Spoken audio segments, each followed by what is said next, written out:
Di ba wala? Okay. Yung iba naman, ginagawa ng rewards. Ibig sabihin, magbago lang isang tao na to, pinapasyal sa iba't ibang bansa, binibigyan ng maraming pera, binibili ng kotse, pinapag-aral sa mga exclusive na paaralan. Pero sino sa inyo, may kaibigan din kayo, ginawang ganyan, mayaman sila. Pero kahit na ginawan ganyan, nabago ba? Hindi rin eh. Pumunta kayo dyan sa Taguig, may ministry tayo dyan no? Alam mo, yung mga nandyan sa rehab, karamihan daw dyan, majority, mga anak ng mayaman. Alam nyo ba yon? Anak ng artista, anak ng mayayaman, nandun sa rehab. Kasi hindi na transform sa rehab. Pero this afternoon, makikita natin na ang pinaka-best way for transformation o ang pagbabago ng isang tao ay love. Sabihin natin love. Okay. Pag-aaralan natin ngayon kung paano ang isang tao sa katauhan ni Pedro o sa Ingles ay Peter, sabihin mo, ikaw Peter ka din. Sa babae yan, Petra, di ba? Si Petra. Sabi mo, ikaw Petra ka din. May mga pangalan kasi pwedeng lalaki o babae, di ba? Kunyari, Maria, pwede, Mario, di ba? Maraming pangalan. Yung pangalan nyo ba, may pwedeng gawing lalaki yung pangalan nyo. Try nyo. I-try nyo yung pangalan nyo. Ako hindi pwede eh. Oo, try nyo. Si Pedro, merong Petra. Teresita, may Teresito din yata, hindi ko alam, okay? Pag-aaralan natin si Peter, pero sa pag-aaral natin kay Peter, titingnan natin kung anong mga lesson ang mapag-aaralan natin kay Peter dahil si Peter tayo din, okay? 3 amazing chapters in Peter's love that was lost and found. Sino ba itong si Pedro? Si Pedro ay isang kanyang profession, career ni Pedro. Siya ay fisherman, mangingisda, okay? Si Simon Peter, Andrew ay magkapatid. Sila ay nakatira. Siyempre, pag mangingisda ka, hindi ka titira sa bundok, di ba? Ang kanilang residence, ang location ng kanilang bahay ay malapit sa Sea of Galilee. Okay? Siya, ang tatay niya ay si Jonah, J-O-N-A. Hindi si Jonah na kinain ng isda, kundi si Jonah. Ang unang pangalan ni Peter ay Cephas, Kephas, whatever. At si Peter, nung makilala niya si Lord Jesus Christ, siya ay married na. Ang status niya, married, okay? 3 chapter sa buhay ni Peter. Number 1, love began. Paano ba nagpasimula ang love story ni Peter at ng Diyos? Sabi sa Romans 3:11, pag nagkakaroon ba ng love story tayo sa Panginoon? Pag tayo ay nakakilala sa Panginoon, sino ba talaga ang nagpasimula ng lahat? Sabi sa Romans 3:11, there is no one righteous, not one, not even one. There is no one who understands. There is no one who seeks God. Okay? Ibig sabihin, wala kahit isa sa atin dito na meron tayong natural na may hinanap natin ng Diyos. Okay? Ibig sabihin, kahit na may nag-anyaya sa inyo nung cell group, spice group, o kaya nag-IRAC kayo, hindi ibig sabihin nung pumunta kayo, hinahanap nyo ang Diyos. Yun ang sabi dito sa Bible. Okay? Wala daw kahit isa sa atin ang talagang natural na naghahanap sa Diyos.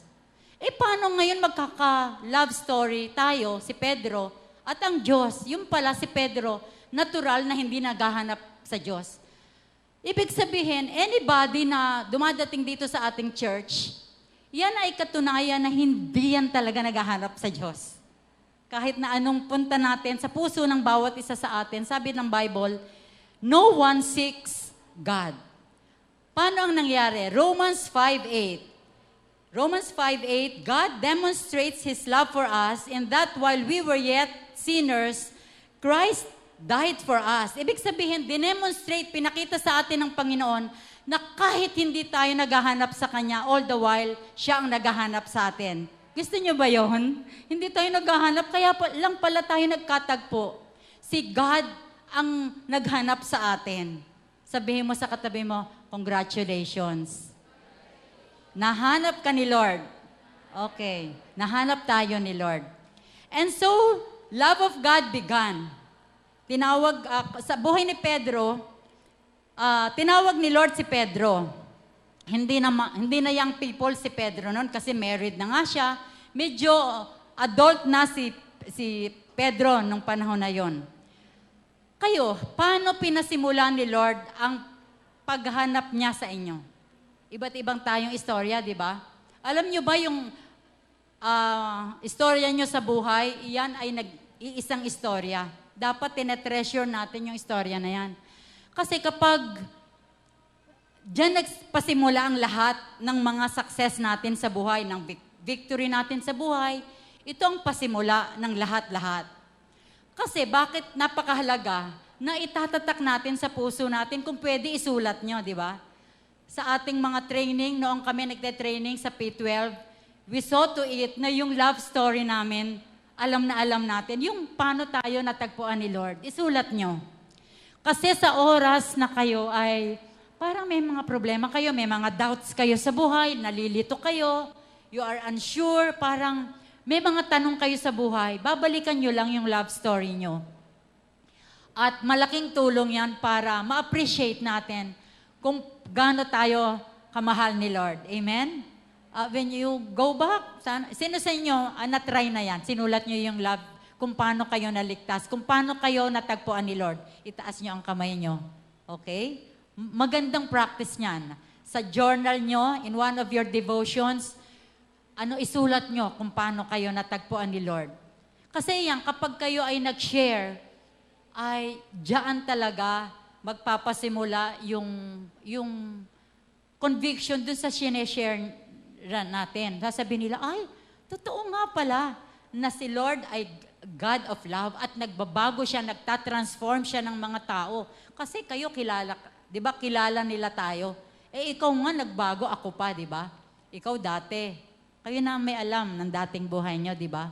Every time, itusulat natin yung how God began His love relationship with us, mayroon niyang nagagawa sa ating buhay.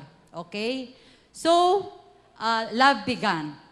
And then, number 2 chapter sa buhay ni Peter, love was lost. Love was lost. Ano nangyari kay Pedro? Kahit na, si Pedro isang fisherman, siya ay businessman. I don't think siya ay empleyado na fisherman. Kundi isa siya na parang may-ari ng isang fishing company dahil may mga bangka siyang pag-aari, di ba? Ngayon, ay yung character ni Peter, sa kabila ng kanyang, parang talaga in love siya kay Lord. At sabi niya, there was a time nang sinasabi na ni Jesus Christ na mamamatay siya sa bundok ng Kalbaryo, sabi ni Peter, ay hindi Lord, kahit iwanan ka ng mga ka-cell group namin, P12 ko, ako hindi kita iiwan over my dead body. Hindi mangyayari sa iyo yan, sabi ni Peter. Pero alam nyo ba, nirebuke siya ni Lord dahil sa kanyang desire na yon, ang iniisip lang niya sarili niya, no? Most of the time, when we start to think about our own life, yung ating kapakanan, parang unti-unting nanlalamig yung ating relationship sa Panginoon kapag yun lang ang naiisip natin. Amen? And so, Peter's love was lost. Pero nawala kaya ang pagmamahal ni Lord? Kapag nawawala ba ang pagmamahal natin, nanlalamig tayo kay Lord, ano kaya ang nangyayari? Meron pang verse na we become unfaithful, pero si Lord, He remains faithful. So, ang ibig sabihin ba nito, ay okay lang. Kahit na malamig ang love ko kay Lord, okay lang pala kasi God is love naman. Dito sa chapter 2 ng buhay na ito ni Pedro, titingnan natin ano ba nangyayari kapag ang buhay natin, ang love life natin nawawala sa Panginoon. Number 1, pag nawawala ang love natin kay Lord, the link is cut.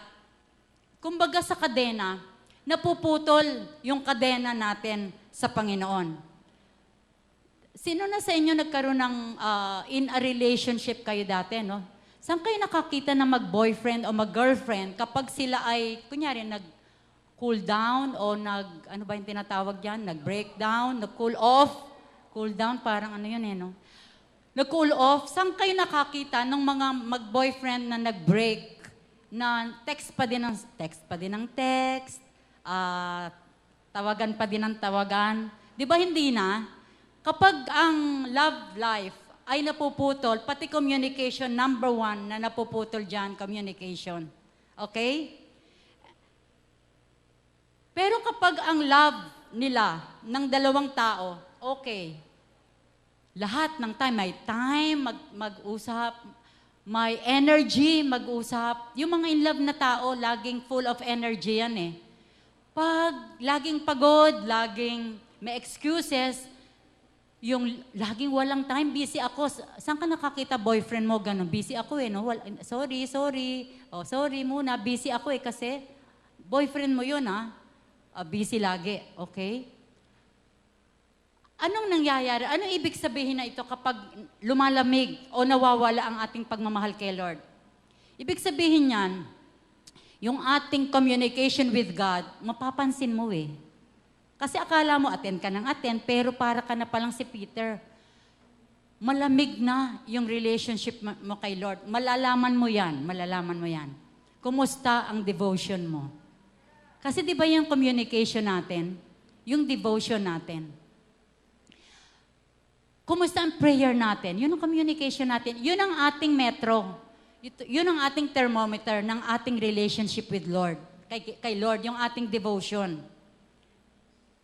Pero kapag malalaman mo kung in love ka kay Lord, ang first thing, bago ka mag-breakfast, anong ginagawa natin? Nagde-devotion muna tayo. Pero na kapag dinner ka na, supper ka na, nagmerienda ka na, hindi ka pa nagde-devotion, yan ay tanda that your love is lost. Okay? So, yan ang mga thermometer natin na ang pagmamahal natin sa Panginoon lumalamig. Ngayon, kung may boyfriend kayo, kapag ang boyfriend nyo, nag-breakfast ka na, nag-lunch ka na, nag-dinner ka na, hindi pa nagte-text, malay mo, baka nawawala na din yung love niya. Di ba? Ganon din kay Lord. Number 2, na nawala kay... Si Peter ganun lumayo siya, napunta siya, nag-fishing uli. Wala siyang muka na maihaharap kay Lord. Mamaya, pag-aaralan natin, kapag nawala ba ang pagmamahal, nakat ang iyong relationship kay Lord. Ang isa na nangyayari, nagkakaroon tayo ng shame. Nahihiya tayo. Amen? Di ba nung sa encounter natin, na pag-aralan natin na sin, di ba? It brings shame. Yung nahihiya kang humarap sa cell group mo, sa cell leader mo, nahihiya kang umattend ng church. Nahihiya kang lalong humarap kay Lord. Kasi, nakat ang love nakat ang link. Okay? Hindi naman nawala ang ating salvation, pero yung communication, pag nawala yan, ano pa ang silbi ng ating relationship, di ba? Anong silbi na meron kang Lord? Hindi naman kayo nag-uusap. Anong klaseng relationship? Number 2, hearts are broken. Hearts are broken. Noong namatay, nawala ang love ni Peter kay Lord, both hearts were broken. Na-break ang heart ni Lord, nalungkot si Lord every time nawawala tayo. And lalo na, ang heart ni Peter ay broken. Alam mo yung pagmamahal, laging nadadamayan. Hindi pwedeng, in love ba ako o hindi? Hindi ako sure kung I'm in love with God or not. You will know that. You will feel the love. You will know you are in love with God. Ngayon sabi, anong nangyayari? Ay babalik muna pala ako kay, yung link is lost. Alam nyo, may sinasabi sa Proverbs 28:11 or 13. Ang sabi doon, if I regard, alam nyo ba na hindi lahat ng prayer ay sinasagot? Akala nyo ba kapag kayo ay tumalikod sa Lord, tanong nyo yun, kapag ako ba ay nag-backslide, sinasagot pa ba ang prayer ko? Mayroong isang verse ayun nga, Proverbs 28:13 ang sabi doon, if I regard iniquity in my heart, the Lord will not hear me. Ay, meron palang ganun. Yung Proverbs 28, nandung lahat eh. Na even, kapag ang isang tao, sabi doon, sa Old Testament ito, no, kapag dinidisregard ang law of God, sabi doon, even my prayer is an abomination. Grabe. Nagpe-pray ka kay Lord, pero ang tingin ng Lord sa prayer mo, karumal-dumal. Abomination. Grabe yun, di ba? Nakakatakot yun. Na kapag tayo ay tumatalikod sa Lord, yung prayer natin nagiging abomination. Okay? Yung link is cut. Number 2, hearts are broken. Ganito naman. Ano ba ang nawawala kapag tayo, ang love natin kay Lord o lumalayo tayo kay Lord? Ang nawawala ay ang joy. Sabi niyo, joy. Si David, siya ay ayon sa heart ni Lord. Mahal na mahal niya si Lord. Pero alam natin na bumaksak sa kasalanan si David, tumalikod siya. At sa Psalm 51, yan ang kanyang pagbabalik loob kay Lord. May isa siyang prayer dyan sa Psalm 51, I think verse 11, hindi ko na, ngayon ko lang to, wala dyan sa ating PowerPoint. Psalm 51, somewhere sa 11 or 13, sabi niya, restore to me the joy of my salvation.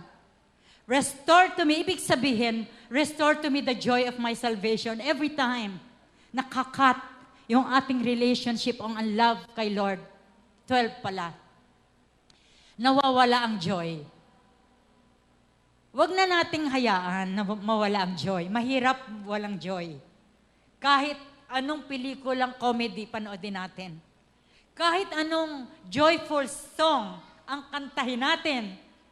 Kahit anong joke ang itapon sa'yo, walang makakapalit sa joy na nawawala kapag yung relationship natin kay Lord nababasag. Si David na yun eh. Tumalo siya kay Goliath. Pero sabi niya, Lord, restore to me the joy of my salvation. Sino sa inyo sasabihin nyo, Lord, ayokong mawala ang joy. Itaas nyo ang kanyang kamay. Lord, tinataas po namin ang aming mga kamay. Lord, we don't want to lose our salvation. In Jesus' name, amen. Pinakamahirap yan, mawala ang joy. Number 3 na nawawala if we lost our love, purpose is not done. Sa Jeremiah 29:11, di ba alam natin yung verse na yon, that I have a plan, I know the plans I have for you, plans to prosper you, not to harm you, to give you a future and a hope. May plano si Lord sa atin. Pero alam nyo ba, na kapag nawala ang love ng Lord sa atin, nawala tayo sa love ni Lord, yung love kasi ni Lord, nandyan lang yan. Tayo ang nawawala. Tayo ang nawawala sa kamay ng Lord. Hawak tayo ni Lord. I have you in the palm of my hands. Pero tayo ang kumakawala. Hindi natin nagagawa ang purpose natin sa ating buhay. I think, si Miles Monroe yata nagsabi, isa pang great man of God, sabi niya, it is one thing, napakasarap na matagpuan mo yung buhay mo sa Panginoon, di ba? You to know that there is life. Pero ang best thing is to know the purpose of life. Yung purpose ng buhay natin, bakit ka ba nabubuhay? Bakit ka ba nag-aaral? Bakit ka ba nagsaserve kay Lord? Bakit ka ba uma-attend? Kapag naintindihan natin yan, doon nagkakaroon ng buhay. Doon na-fulfill yung plano ng Panginoon sa ating buhay. Without the purposes, baliwala lang, di ba? Hindi mo naman alam kung bakit ka nag-aaral, bakit ka nagtatrabaho. Wala lang yan. But we know the plans of God for us. Tuwang-tuwa tayo. Ang plano ng Panginoon sa atin ay mag-glorify natin dyan. At hindi tayo iniiwan ng Lord na parang nangangapa. Lahat tayo dito sa G12, lahat tayo alam natin ang ating vision. Di ba? Anong vision natin? Sasabihin natin 1, 2, 3. Lakas nyo naman, vision 1, 2, 3. Winning souls and making disciples. We will win souls and making disciples. Kapag yan, okay ang love natin kay Lord, yung vision na yan, malinaw sa atin. Okay. Lastly, di ba, chapter 1 ng buhay ng love ay love began. And then number 2, love was lost. Hindi natin babayaan yan. Hindi maganda yung chapter 2 na yan. Number 3 and last chapter ng buhay ni Peter, love was found. Love was found. Love found.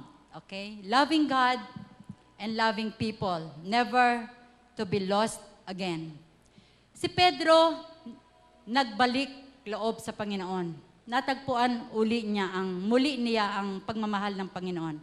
Ang istorya nito ay matatagpuan sa John chapter 21, na doon ay makikita natin yung istorya na namatay na si Lord, nabuhay siya maguli, tapos one morning ay nangingisda sina Peter, kasama niya yung ilan niya na mga ka-primary niya, kasama niya nangingisda, wala silang mahuli, and then dumating si Lord, sinabi ni Lord na throw the net on the right side of the boat, at na marami silang nahuli. At binilang pa yung nahuli, 153. At doon sa incident na yon, ay tinanong ni Lord muli si Peter 3 times. Sabi niya, Peter, do you love me? Sumagot si Peter uli, yes Lord, I love you. Number 2, Peter, do you love me? Yes Lord, I love you. Number 3, third time, Peter, do you love me? At sumagot uli si Peter, yes Lord, I love you. At doon sinabihan siya ni Lord na feed my sheep, o feed my lamb, feed my sheep. Ito ay magandang istorya ng restoration. Okay? Dito sa restoration na to, pagbabalik loob sa Panginoon, muli kung paano na nagsimula at hinanap tayo ni Lord, dito din sa restoration, makikita natin na si Peter, reluctant pa din, nangingisda pa din, pero makikita natin dito yung heart ni God. Na siya pa din ang nag-initiate. Siya pa din ang nag-take ng initiative, siya pa din ang nag-take ng effort to come to Peter. Naisip niyo ba kung hindi naggaganon si Lord na siya ang nag-uuna, nag-initiative na lumapit sa atin every time na nagtatampo ka kay Lord, may mga tanong ka kay Lord, namumroblema ka, nalalambig ang pagmamahal mo kay Lord. Pero our assurance is, God always will come to us. Okay? God will come to us. Dapat lang sensitive ka na God is coming to you. Maraming way na si Lord ay dumadating sa ating buhay. One way is through our leaders. Sabi niyo, through our leaders. Naranasan niyo na ba minsan sa buhay niyo, yung parang, parang love is being lost. And then, magte-text ang leader mo. Tatawag ang leader mo. Nag-post ang leader mo. Amen? Sa whatever. At nare-restore ka. Nanonumbalik yung love mo. Natatandaan ko nung mga bata pa kami, wala pa kami vision eh. Alam namin, may dapat kaming tawag kay Lord na maabot ang mga tao sa Panginoon. There was a time in our life, very new kami sa ministry. Siguro yung first year pa lang namin sa ministry. It was a Sunday morning, very low. Parang love was lost. And si Pastor Jerry, bata pa din kami noon, mga 30, 31, 32 siguro, 32. At wala kaming discipler. Wow, sabi niyo, kawawa. Wala kaming discipler. Meron lang kaming tatay na nandun lang, figure. At si Pastor Jerry talaga very lowest point in his life. Alam nyo, ang nangyari that morning, may dumating. Kita namin, sa Pasay, dumating. Yung tatay namin, si Pastor Zenon Camacho. Hindi yan all for Christ, kasi doon yung sa church na iniwanan namin. Dumating siya. Parang biglang nabuhayan kami lahat. Because the representative of God's love came. Isa yun. At every time we would look at our leader, our spiritual father, yun na ay message na God is assuring us, affirming His love to us. Kayo, pag nakikita nyo ang pagmumuka ng discipler nyo, nare-renew ba, nare-restore ba yung love nyo sa Panginoon? Amen? Amen? Dahil kami mga leader, kami ay larawan ng pagmamahal ng Panginoon. All our intention, ang purpose namin is to keep the love in your hearts. Amen? At kami naman, we look up to our leaders and we find God's love in their hearts sa mga pagmumuka din nila. Amen. Number 1 is blessings. Mayroong verse sa Romans chapter 2, na-forget ko din because I'm preaching on, may pinapasabi si Lord. Alam niyo ba, there was a time that I lost also my love. I was, I think, mga age 21, na I felt that I lost my love for God. Nagkatrabaho na kasi ako noon eh. At may pera, may sweldo, I can buy mga nakakabili na ako ng... Di ba sinabi ko sa inyo na walang-wala kami. I cannot even buy shoes. Wala. Pero ngayon, may trabaho na ako, nakakabili na ako sapatos. At every Saturday, half day kami, nanonood kami ng sine, namamasyal kami ng mga kasamahan ko sa trabaho. And I felt na during those times na meron akong supply kay Lord, that was the time na maraming blessing si Lord.